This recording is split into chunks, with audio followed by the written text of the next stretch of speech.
वन्दे मातरं सुजलां सुफलां मलयजशीतलां शस्यश्यामलां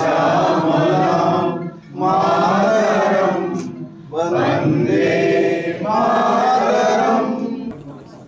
পোনপ্ৰথমে মই অসমবাসী ৰাইজলৈ ইংৰাজী নৱবৰ্ষ 2026-ৰ আন্তৰিক শুভেচ্ছা জ্ঞাপন কৰিছোঁ আৰু পৰম পিতাৰ ওচৰত প্ৰাৰ্থনা জনাইছোঁ যাতে 2026 ইংৰাজী নৱবৰ্ষই সকলোৰে জীৱনলৈ সুখ শান্তি সমৃদ্ধি সফলতা কঢ়িয়াই আনে আৰু আমি সকলোৱে এখন নতুন অসম নিৰ্মাণৰ বাবে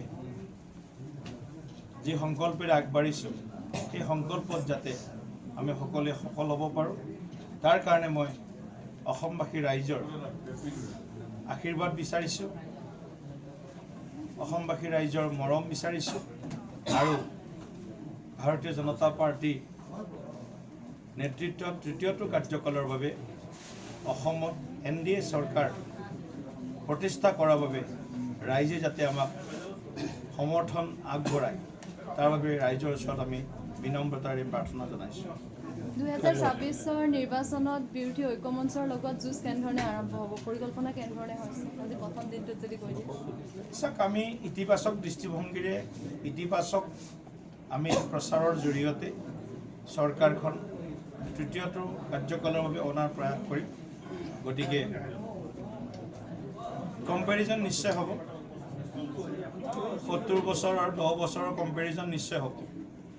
গতিকে 70 বছৰৰ অসমখন আৰু 10 বছৰৰ অসমখনৰ নিশ্চয় প্ৰতিচ্ছবি ৰাইজে তুলনামূলকভাৱে বিশ্লেষণ কৰিব। গতিকে ৰাইজ এতিয়া সজাগ সচেতন, গতিকে ৰাইজক বহুত বুজাব বঢ়াব নালাগে, ৰাইজে বুজি পায়। গতিকে অসমবাসীৰ আশা আকাংক্ষাৰ লগত ভাৰতীয় জনতা পাৰ্টি সদায় আছিল, সদায় আছে, সদায় থাকিব। অসমৰ সুৰক্ষিত ভৱিষ্যত,